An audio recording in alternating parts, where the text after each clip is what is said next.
खाली उतरतात पायऱ्या भीमा नदी ते चंद्रभागेच्या तटावर जाण्यासाठी, तर तिथे विष्णुपद आहे.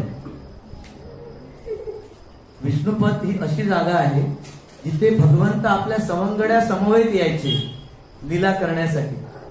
त्यामुळे आजही तिथे भगवंताचे चरण चिन्ह आहेत, मुरलीचे चिन्ह आहेत, भगवंताचे जे ग्वाल बाल होते त्यांचे चिन्ह आहेत.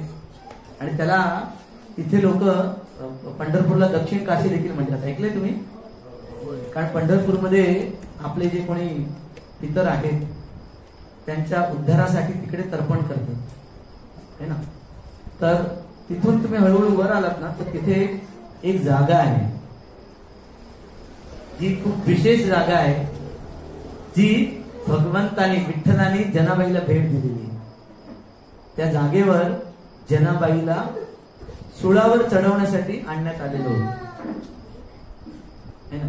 जनाबाई जी आहे तुम्ही ऐकलं असेल तर नामदेवाची निस्सिम भक्त होती, म्हणजे पांडुरंगाची भक्त होतीच, पण नामदेवाच्या घरामध्ये, संत नामदेवांच्या घरामध्ये दासी म्हणून ती सेवा करायची. आणि बघा जसं मी सांगितलं तुम्हाला की ज्यावेळी भक्तांच्या सानिध्यामध्ये आपण येतो ते ऑटोमॅटिकली तो रंग लागतो है ना. भक्तीचा रंग नामदेवांचा कसा होता? नामदेव असा क्षण नव्हता त्यांच्या जीवनामध्ये जे पांडुरंगाचं भजन करायचे नाही. आणि पांडुरंगाचं भजन करून एवढे थकायचे कधी कधी तर स्वतः पांडुरंग यायचे आणि स्वतःच्या शेणाने त्यांचा घाम पुसायचे. एवढे म्हणजे मंत्रमुग्ध होऊन भजन करायचे. आणि आजही तुम्ही पंढरपुरामध्ये जाल तर जोपर्यंत नामदेवाची पायरी चढून जात नाही तोपर्यंत तुम्हाला पांडुरंगाचं दर्शन होत नाही. म्हणजे त्यांनी भगवंताकडे एवढं वरदान मागून घेतलं की मी जरी गेलो तरी देखील जे कोणी वैष्णव तुझे दर्शन घेण्यासाठी येतील त्यांची चरणाची धूळ माझ्यावर पडत राहू. पण आजही तुम्ही नामदेवाच्या पायरीला स्पर्श करून तुम्ही जा, ती पायरी बनून राहिली. तिथेच त्यांनी समाधी घेतलेली आहे. नामदेवाची पायरी आहे, कित्येक सारे संतांनी समाधी घेतलेली आहे त्या पायरीवर. नामदेव महाराजांच्या कित्येक पिढ्या त्याच्यामध्ये आहेत असं म्हटलेलं आहे. तर त्या नामदेवांची दासी म्हणजे जनाबाई ती देखील संत. कारण नामदेव एवढे सुंदर भगवंताचे भजन कीर्तन करायचे, ती सुद्धा म्हणजे काम करत करत देखील तिच्या कानावर पडायचे ना विठ्ठलाचं गुणगान. ती देखील केवळ शुद्ध भक्तांच्या मुखातून कीर्तन ऐकून ती देखील शुद्ध भक्त झाली. पण तो काळ असा होता जिथे असं कोणी एखादी स्त्री एवढी मोठी शुद्ध संत हे जगाला मानवणारं नव्हतं. त्यावेळेचा काळ होता. तर लोक तिची अवहेलना करायची, म्हणजे तिला पाण्यात बघायची, थोडक्यात सांगायचं नाही. आणि एके दिवशी असं होतं की भगवंत ना, तुम्ही जर कथा ऐकल्या संतांच्या तर संतांच्या घरी कित्येक वेळा भगवंत गेलेले आहेत. आणि पुजाऱ्यानं देखील बघितलेलं आहे की भगवंत गेले म्हणजे मूर्ती अदृश्य झाली, म्हणजे भगवंत कुठेतरी कोणातरी भेटायला गेले. तसंच पंढरपुरामध्ये अजून एक आहे ताकपिट्या विठ्ठल. तिकडे देखील ते रमाबाईंना भेटायला जायचे ताक पिण्यासाठी. रमाबाई एवढं सुंदर ताक बनवायचे. ते तिथेच राहिले आणि ते ताकपिट्या विठ्ठल झाले. म्हणजे ज्यांना मुख्य दर्शन होत नाही ते ताकपिट्या विठ्ठलाचं दर्शन घेतात, ते देखील स्वयंभू आहे. तर एके दिवशी जनाबाईवर एवढं प्रेम होतं, भगवंत जनाबाईला भेटण्यासाठी गेले रात्री दर्शन बंद झाल्यानंतर. आणि ज्यावेळी पुजारी सकाळी, आता दर्शन बंद झाल्यानंतर सकाळीच उघडणार मंगल आरतीला, जशी भगवंताचं दर्शन जसं आतमध्ये येण्यापूर्वी इथे देखील घंटा लावली, मला लावली ना, तसं घंटा नाद झाला. त्यावेळी भगवंताला जाग येते, अरे मी जनाबाईच्या घरी आहे, ते पुजारी माझा वाट बघत असेल. तर भगवंत तसेच जातात आणि जाता जाता त्यांच्या महत्वाच्या गोष्टी विसरून जातात. त्यांचा शेला आणि त्यांचा हार, हा सुवर्ण हार, भगवंताचा हार. त्यावेळी राजेशाही होती. ज्यावेळी पुजारी बघतात, दर्शन उघडतात, अरे भगवंताचा हार गायब, शिला गायब. लगेच राजाला वार्ता सांगतात की असं असं रातोरात चोरी झालेली आहे.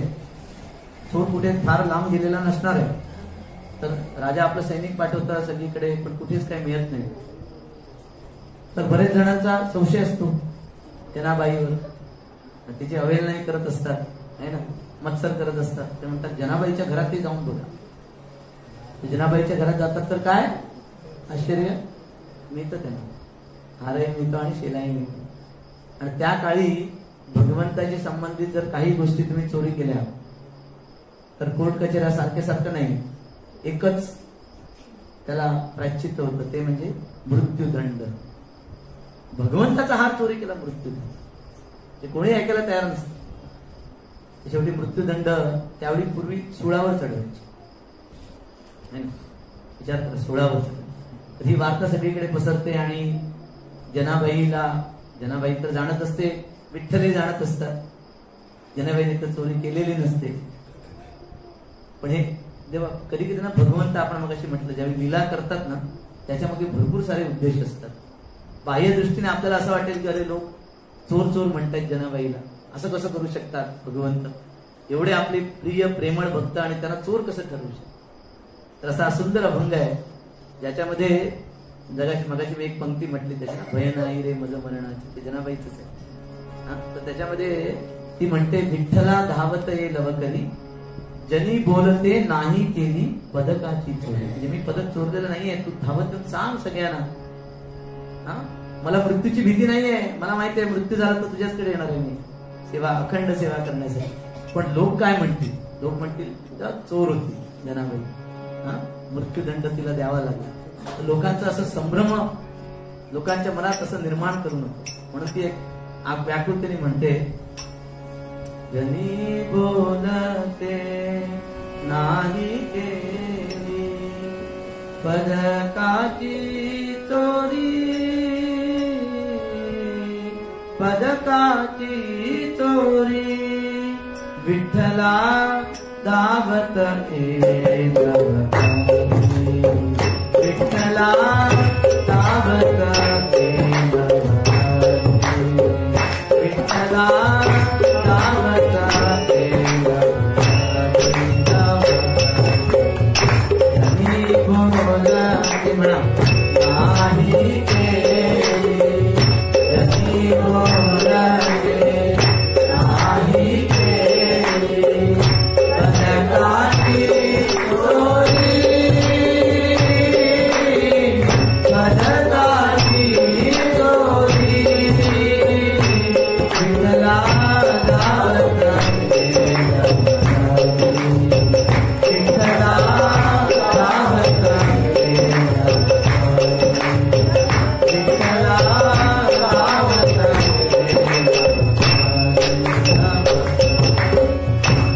विसरून जाते तूच विठ्ठला, विसरून जाते तूच विठ्ठला, परत तुझे रे आणिक माळा, परत तुझे रे आणिक माळा, असा कसा तू देवरी भोळा, असा कसा तू देवरी भोळा, उगीच आला आळ माझ्यावरी, आळ माझ्यावरी,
माया होती पडेल ही दोरी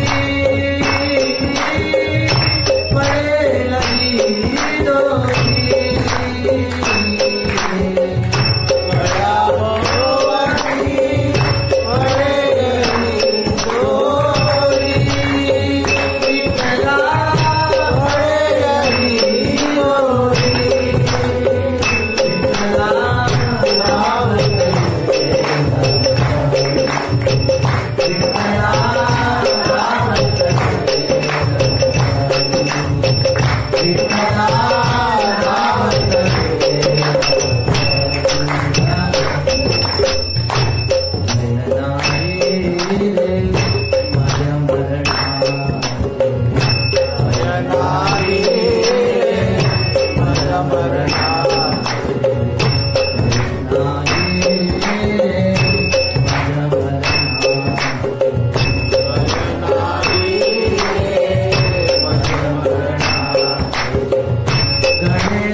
सिन्धुभ्यो पतितानां पावनेभ्यो वैष्णवेभ्यो नमो नमः।